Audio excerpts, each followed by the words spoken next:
We are, it's 70 years since the publication of The Structure of DNA and that seminal Nature paper, and 20 years since the completion of the Human Genome Project.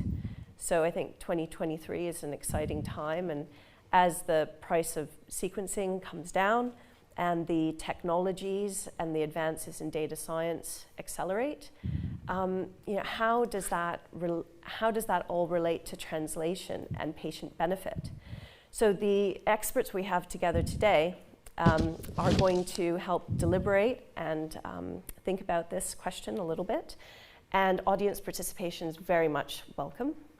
So just a quick introduction, my name is, as I said, my name is Priya, and I'm Managing Director of SciTribe. We do profile raising, writing and research for the science and technology sectors, and I have a background in medical research. And I think that what would be useful is if every panelist could just briefly introduce themselves and also your connection to today's panel. So. Thank you, Priya. Hello everyone, my name is Kerry Thompson and I work for a company called BC Platforms. Our motto, if you like, is from data to health. So we partner to personalise medicine and also connect research and healthcare. My role as Data Partnerships Director is really to work with healthcare organisations who want to develop, grow and enable safe and secure access to their real-world data for research purposes. So I'm grateful to Priya for inviting me to this panel today to really talk about that side of real-world data and access to support genomic screening. Thank you. Thanks. Edyta. Welcome everyone. Priya, thank you very much for the kind introduction and for the invitation to the organizers. I'm a group leader at the Earlham Institute, and in our institute we're interested in decoding living systems. So we are performing a lot of single-cell genomics where we are combining multi-omic approaches to relate the phenotype of organisms, including humans, with the genetic information. So we have a lot of experience with establishing new bioinformatic pipelines and establishing protocols to refine existing protocols to better define or dissect observed phenotypes. Thank you. Okay, I'm Debora Lucarelli and I'm Enhanced Genomics CEO. Thank you for inviting me here today and give us the opportunity to introduce ourselves and also our ideas and visions. Enhanced Genomics is a functional genomics company, and what we do is to translate genetic information to actionable information and eventually to prototypes that we use to advance precision medicine for every patient. And hello, I'm Kate Harvey. I work for Genomics England, specifically on the Newborn Genomes Programme. So that's my complete sole focus of my job, and mainly I work on engagement and working with different publics, participants and healthcare professionals to inform the delivery of our programme. I don't have a science background, my background's in ethics and law. And thank you for inviting me. Yeah, no, it's a pleasure, and thanks to One Nucleus for organising today in the panel. So if we kick off by talking about genetic screening across the entire life course. So Kate, you're focused on the newborn screening program, but through also to, throughout life, to older ages as well. What is, the current role across these different time points, and what should it be? What is the future vision? Now, I think maybe, Kate, we could start with you to share a few of your thoughts. Yes, sure. So I think it might be helpful to explain a little bit about what the Newborn Genomes Programme is and what we're aiming to do. So hopefully from the end of this year, we're going to be running something called the Generation Study, and it's a study to understand the feasibility and utility of screening newborns for a wider range of rare genetic conditions that have onset in childhood. So we're absolutely starting at the beginning. We'll be taking samples on day 0 of the baby's life, and we recognise the fact that this is data that's going to be held for a long time. So there are 3 parts of the programme. One is on the screening part and looking for those wider range of conditions. One is focusing on how holding babies' genomes can inform and support discovery research, and one is sort of thinking a bit more speculatively around the kind of the lifetime aspects of kind of holding a baby's genome over their lifetime. So we're using a variety of methods to kind of inform each part of the study, working closely with the NHS to do that, and hopefully in the next few years we'll have some answers about what the feasibility is of rolling the study out to wider populations, and at that point we send all of our data to the National Screening Committee and the Department of Health, and it's up to them then to make a policy decision about whether this is something that should be rolled out generally. So that's just a little bit of background for you there at the beginning of life, I guess. Yeah, absolutely. Are there any other comments? Deborah? Yes, so I would like to cover the sides that envisage more the technology aspect. As you know, we've been talking about precision medicine for years, and Priya has mentioned now people have made huge endeavors to fast forward the advent of genetics. Because obviously everybody feels that the underlying causes of a disease should really be seen and starting with our DNA. And the UK has made huge progresses over the last 15 and 20 years, has been at the forefront of this development. And considering also the pace at which technologies are developing, you heard it even from the previous speaker, gene therapies, cell therapies, and AI, machine learning.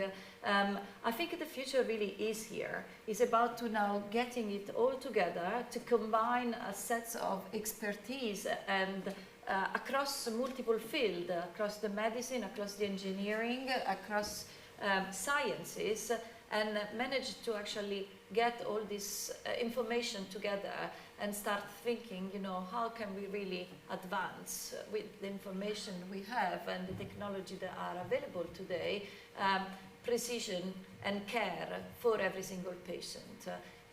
But definitely we are already there. Well, thank you. That's interesting. And Edyta, I thought maybe you might want to comment on. Yeah, so as Debora mentioned, sequencing is already here, and the precision medicine is very appealing for general public. However, at the moment we are performing sort of a case studies. You will agree that we have 10, 20 or 50 patients, so at the moment it's not really feasible to have this technology available to each NHS patient. But what we can learn from these case studies is to find biomarkers that can be a good indicators of specific conditions, and then it can be broadly applied within NHS if you have low-cost screening method that you can perform on a large scale. What is, I think, also important is to have the platform where you can communicate and when you can build a relationship with clinicians, because nothing will happen without them. So I think it's very important to think about the platform, whether it would be a nationwide program, whether it would be another way of communication, to build a relationship and to realize that we should look at the patient as a whole. If we are able to get longitudinal samples, if we are able to get different types of tissues whenever they are undergoing regular screening health checks, it would be worth of collecting them, because once we are starting to create libraries or attempt to sequence, sometimes it happens that some of the samples have low quality and we have to repeat the procedure, which means that if we have the biobank and we have the access to these samples, we get good quality samples, good quality data, which can be potentially reused in the future. And since we already can build the biobank in a way that there are also accompanying other samples or tissues available, as I said, it's looking at the patient more as a human being that is complex, because the genome is exactly the same in each cell. What makes the cell unique is what the cell is expressing. So there is around 20,000 proteins in each cell, but none of the cells is expressing all of them. That's why your retina cells are completely different from cardiomyocytes in the heart. So if we can build this view on building the biobanks, which now are being created across the country, I think it would be helpful and it would provide more complete information once we generate the data. So, I think this is very interesting, because it sounds like the technology, you know, Deborah, you're saying, is already there, but actually there are some aspects with regards to design, planning of trials, and also communication from you know, the scientists, the patient, the clinician, that maybe need addressing. And also, I guess, a big part of that is data and how data moves across these different stakeholders and really can help move the field forward. So, yeah, Kerry, if you wanted to comment on that. I do, and a couple of, another word I would actually use scalability. Great. Because, you know, we are generating lots of data and it's only going to increase, especially when you think about machine learning.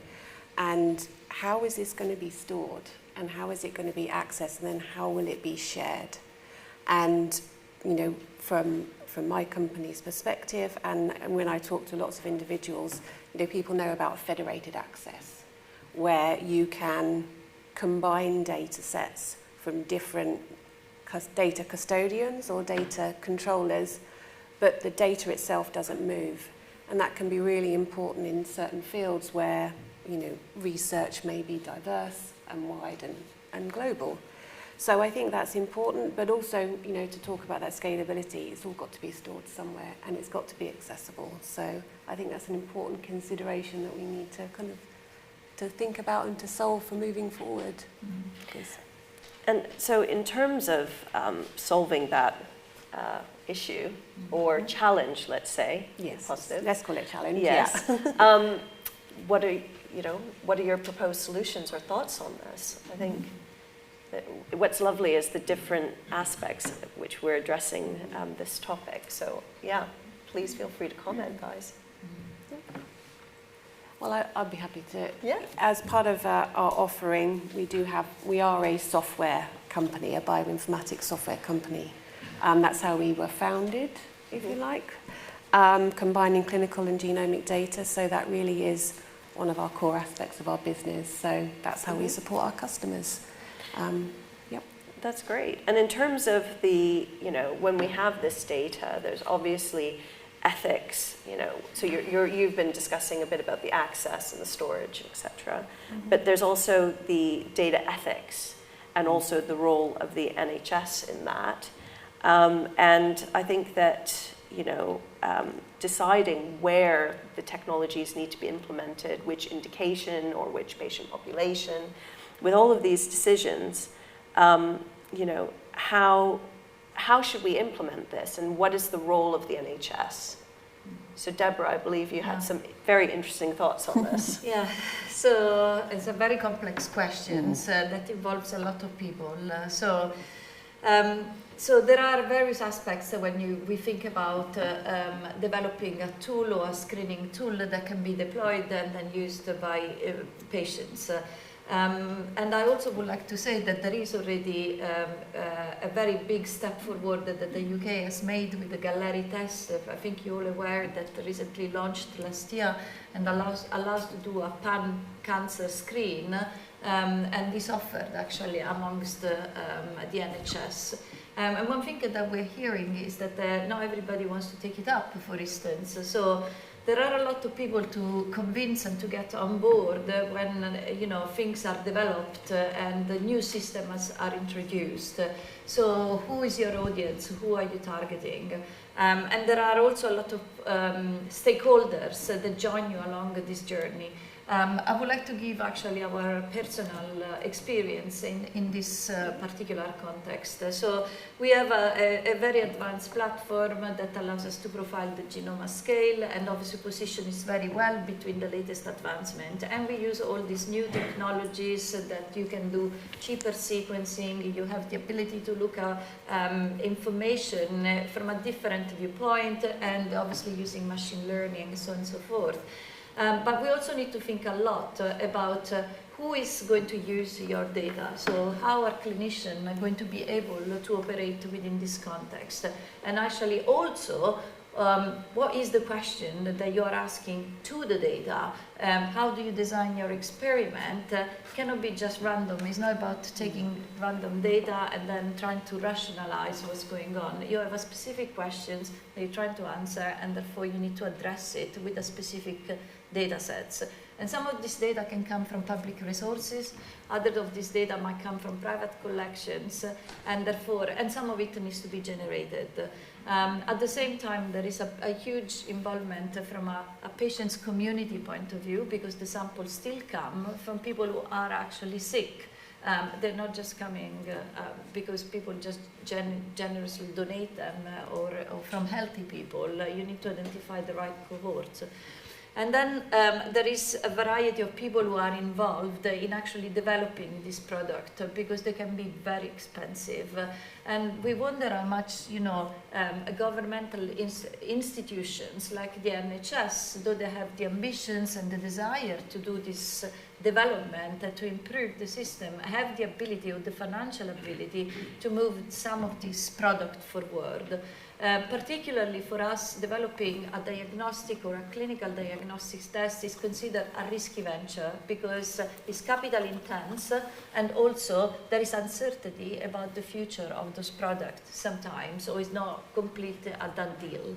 And therefore there is a lot of discussion there, and at the moment the best people you can partner with, or at least that's what we have identified, is actually the pharma industry, because they have already the capability and the resources in place, and they have the specific questions that they want to ask of, and the products that they're going to work together with your genetic information, for instance, companion diagnostic. So I think it's a very complex questions that you're asking. But thank you for your thoughts. Yeah. And Kerry, did you want to comment on that as well? I think, again, coming from the data angle, we see lots of requests come through from our pharma customers for different types of real-world data that they want to support their drug development process. And it's right across the continuum.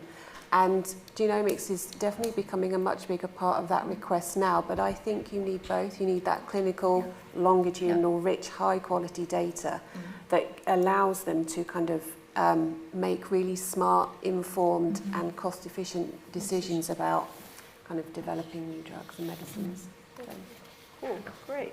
So another aspect of this, going back to the patient and patient data, Kate, you know, when we were having our previous chat, we're discussing the co-design approach that you're taking at Genomics England with the newborn screening program, and the dynamic kind of methodology, which as a kind of, you know, basic research scientist, I was, you know, I have to admit, kind of struggling to get my head around, because it is dynamic in its kind of form.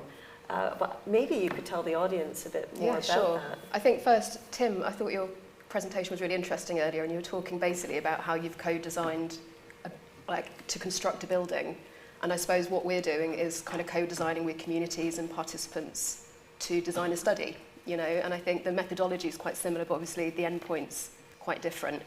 So if I use an example from the development of the generation study, the protocol that we've had approved by the HRA indicates that where parents are eligible to take part, i.e. they're in one of the trusts that we'll be working with to roll out the study, they'll be approached at week 20 of their pregnancy. And this isn't something that we've just kind of plucked out of thin air. It's something that we worked months on with parents and expectant parents to kind of gauge the sort of issues that they're experiencing throughout their pregnancies, and working with them to understand how our study can make things as easy for them as possible to consider what we're asking them. So it was a long process. It takes kind of one-on-one interviews, it takes focus group sessions, we try things out, we go back, we review our materials, we go back again, and it's this constant kind of iterative process to get to the point where we think we've got the sort of best offer of research that we can offer to potential participants.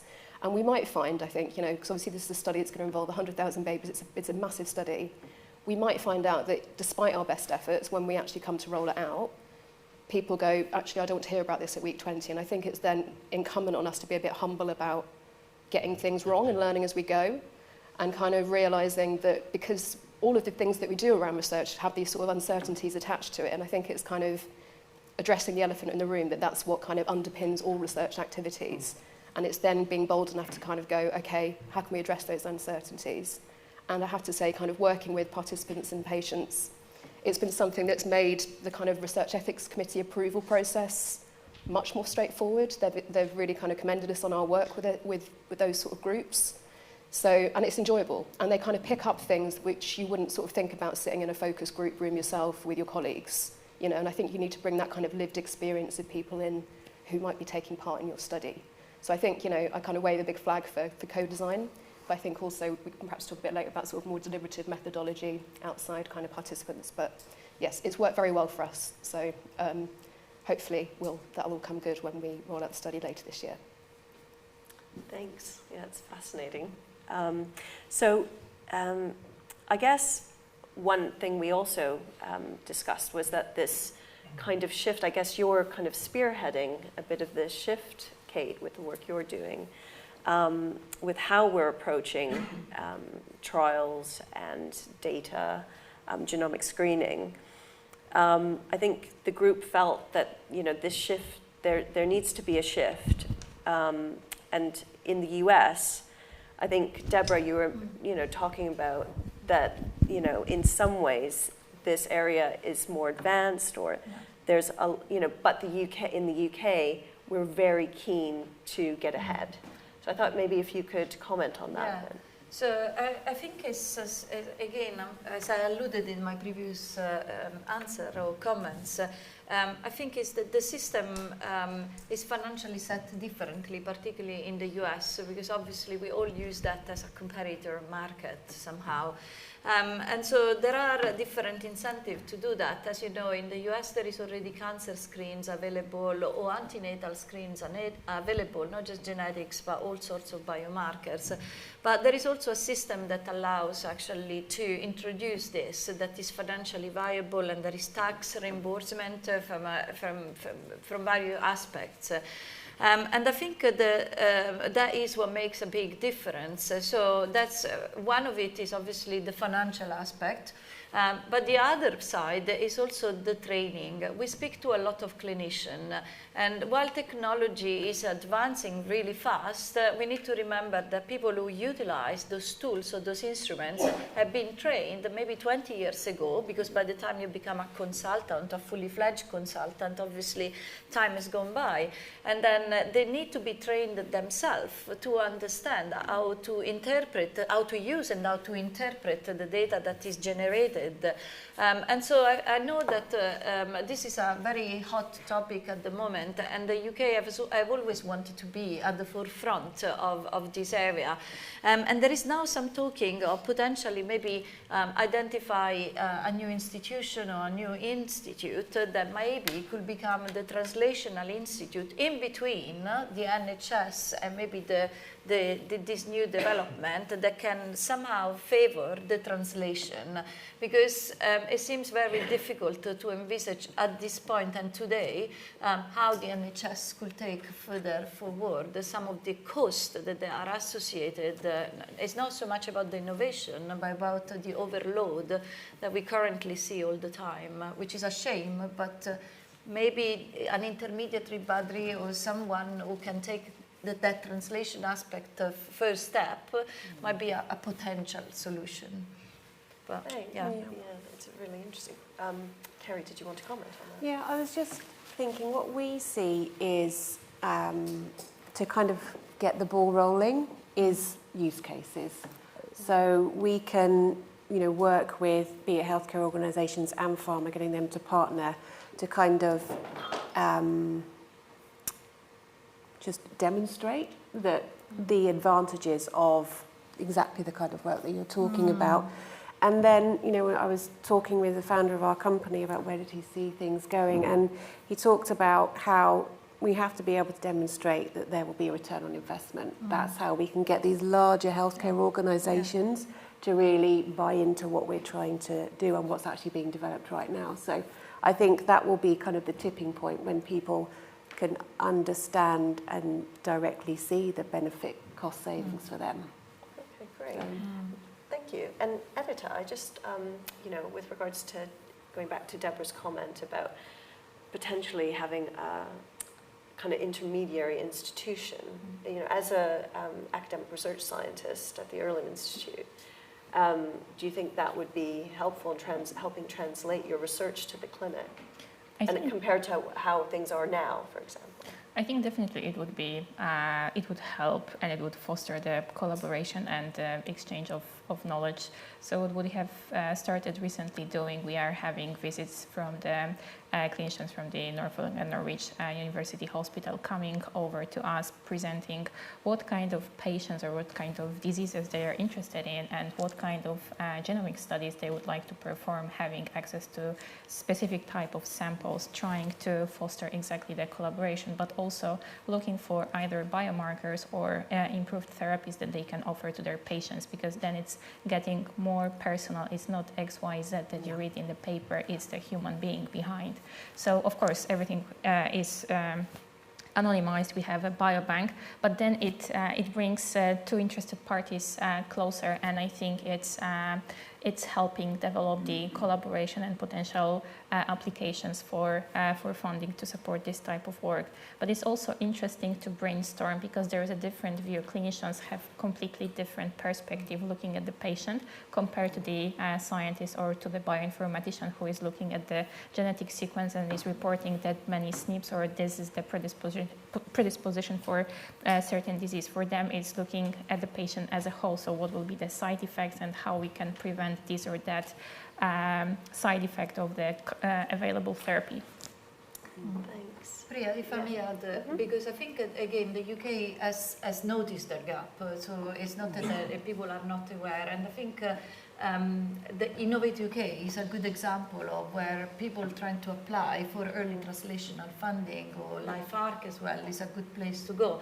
But it takes it only to a certain point, to what we call proof of concept, and that's the same thing for us. Then you start looking at the investment, venture capital funding, but even that, it takes you only so far, because as soon as you start telling your investor after you've raised already 40, 50 millions, oh, now I need 100, you can immediately see the reactions in the room. So there is a lot of thinking from that point of view, but definitely there is a pivoting point at this point, and people are well aware of the situation.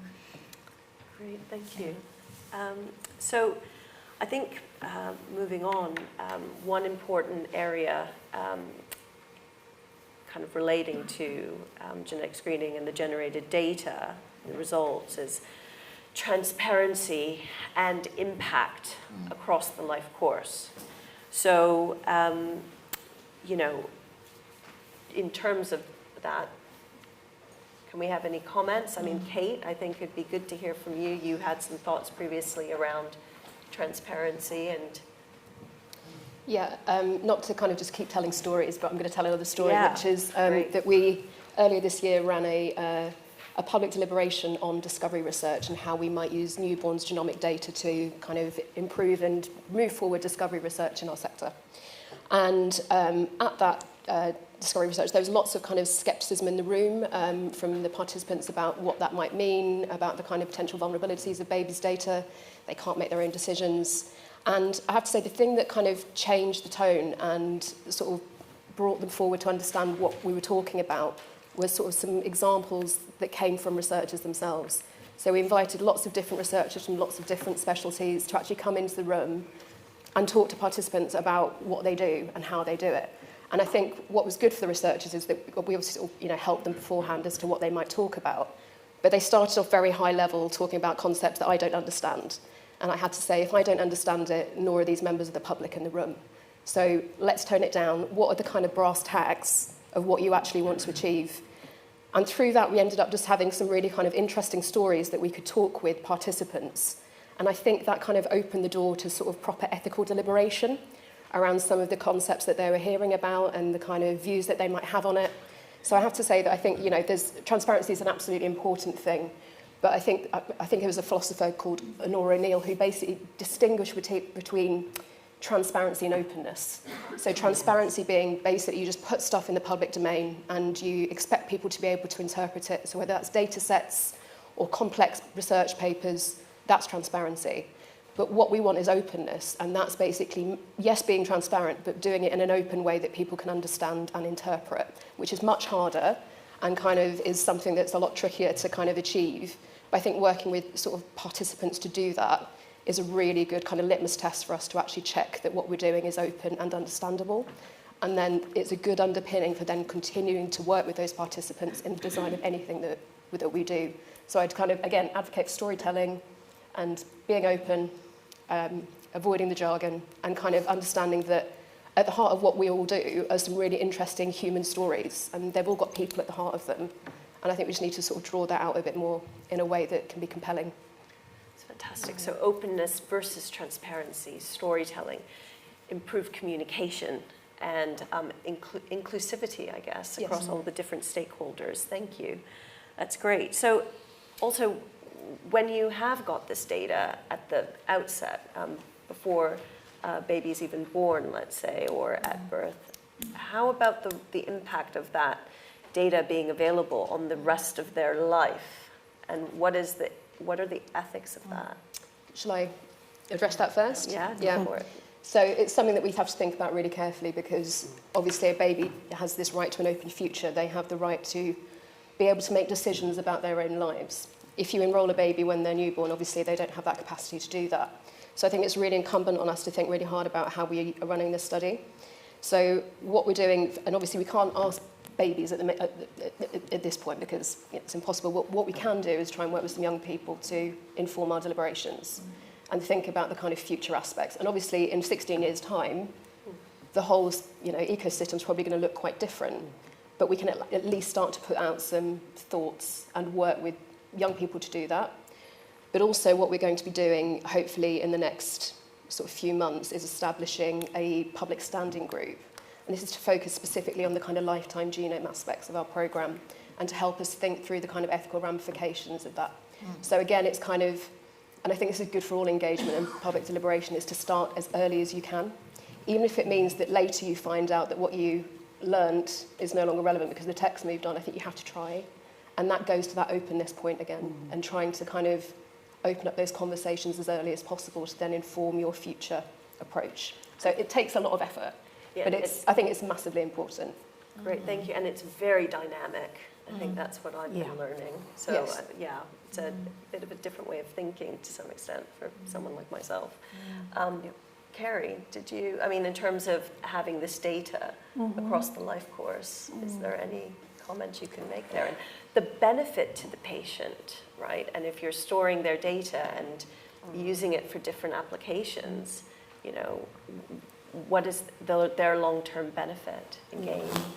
I think it can be crucial, but I think it has to be stored in the right way so that it can be reused and we're not just repeating analysis or testing that wouldn't necessarily need to be done. So that would be kind of my kind of view on it, but also I think there's an element of education that we have to do to clinicians as well as patients who, like we were mentioning, are not necessarily very experienced in the developments that are going on, but our clinicians who have been clinicians for years, they need education about how this can support them in their roles. Okay, thanks. Maybe if I can add to it, I think we all agreed that having access to data is obviously great use from a research and development point of view, and the more data, the more sample, the better. But one thing that obviously we now start to hear a lot more is also a little bit of anxiety from people. So if you collect genetics across a very long time, then you start having also prediction. And then you start identify genes that might just raise breast cancer. So you already know at the age of 10 that you carry a gene that is very likely to make you develop, a disease. That's just an example. And I think there is a little bit of thinking to do from that point of view, how that information is handled.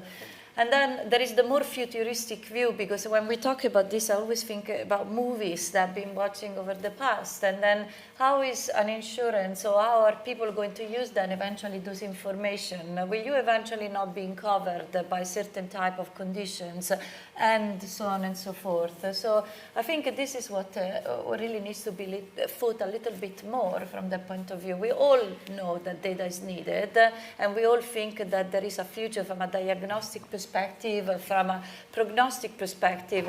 We know that it's cheaper to develop, to prevent rather than cure. We all agree that having companion diagnostic tool that make you be a better responder to a therapeutics is what we all want for. But there is also the counter side of it, is who's going to use this information as well, and how people are going to process it somehow. So that still needs to be defined. Yeah, no, absolutely. Thanks. I think at this point it might be good to turn our attentions towards you, the audience, and whether you have any thoughts that have come up throughout this panel discussion, or any questions for our panelists. Mike, to come over, Mike, as it were. Thank you. Very interesting discussion. Building on the point that Deborah was just saying, what do you think are the expectations of the participants, who may be patients or maybe healthy participants in those biobanks, etc., around feedback of results from their genetic screening? And how could the expectations be managed, but also if feedback starts being provided other than for particular rare diseases and stuff, who is going to do that?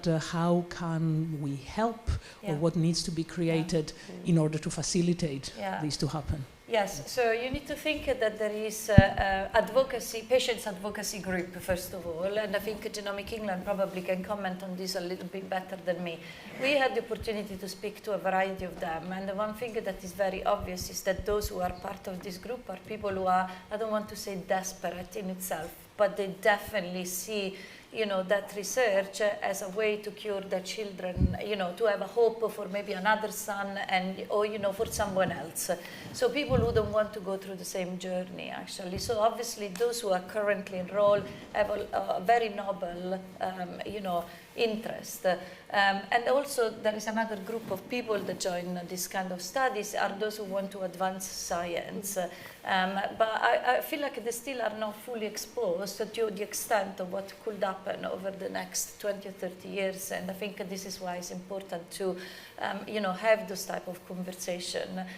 One thing that everybody does is to anonymize this data, just to be very clear. Every time, at least that we receive, and I presume is everybody from that point of view, is that it's fully anonymized. So at the moment, everybody is doing it for the greater causes, to advance medicine. But, there will be a point where the machines, have actually managed to address some of this question, and the technology managed to support that. And now we're going to develop that is a big question. But maybe Genomics England wants to comment on these patients' groups. We've been thinking about kind of feedback as well, because obviously out of the 100,000 babies that are going to be taking part, around 1,000 will have a condition suspected result, which they're all enrolling and not suspecting to get a result. Obviously, they're expecting a no condition suspected result. But we need to kind of think about really carefully how we're going to work with those 1,000 people who are going to get a result that's going to change their lives. So again, what we've been doing is working with rare condition charities who have gone through that experience of going through newborn screening and finding out something that they didn't expect. But also with expectant parents, how would you feel about this, about receiving this result? How would you want to receive the result? What do we call them? Do we text? Do we write? And it's kind of, they're always going to remember that moment when they get a message from us or from a clinician about something that's going to completely change their lives. And it's trying to recognise how difficult that's going to be for people and bringing them and their perspectives in so that we can design the process in a way that's, I guess, the least worst for them. And try to sort of, again, starting early, doing that and kind of working with patient groups who have been there. So, yeah, similar, I think. So, thank you so much. We unfortunately have time for one more comment or question. However, we will have a coffee break, and there will be an opportunity for us to chat to you. So, with that, take the last question. Thank you. We've talked about science and community, and we've talked about management of data, and we've talked about co-design. How does the panel think that people should hold their genetic data? Interesting question. I think, shall we do a round robin, go down the panel? So, Kerry. I think my personal opinion is that we should be able to, actually. It's simple, yes. I mean, there's ramifications of it, but ultimately, I think the individual person is actually the data controller, and others are custodians. So that would be my personal opinion for the future. Yeah. Okay, interesting. Edyta? Well, I think I agree that each individual, even nowadays, is allowed to have the access to data, but what Debora was saying is also understanding what this brings to us. I think I think there is a real example of what you are asking. Actually, let's call it the first clinical trial. It's the 23andMe example. So people elect to take the test, and as you know, there is not just genealogy in it. There is also some gene score risks within it. Like breast cancer is a good example, for instance. And I think people like to have it as their own. How should I call it, a genetic passport somehow. They want to hold the data and they retain it. I don't know, my way is more how they interpret it though, and how they do it, because we know that there is the immediate follow-up with your GP, and how is that data then, that information handled. But yes, I do agree that you know, if you agree to take it, you are going to have your own genetic passport somehow. Yeah. I'm probably going to sound like a stuck record, but I think it's important to talk to people about what they want first before we design anything. So work with people who, and go, if we were to offer you your genetic data, your genomic data, how would you interpret it? Do you want to hear everything? Do you want to know everything? What level of knowledge do you want? In what format? And I think it's kind of opening up those questions first before we come to, you know, to determine what that outcome should be. That's great. Thank you so much. I wanted to thank all of the panelists today. Thank Tony and One Nucleus and the audience. I hope that we can continue the conversation throughout the day. But yeah.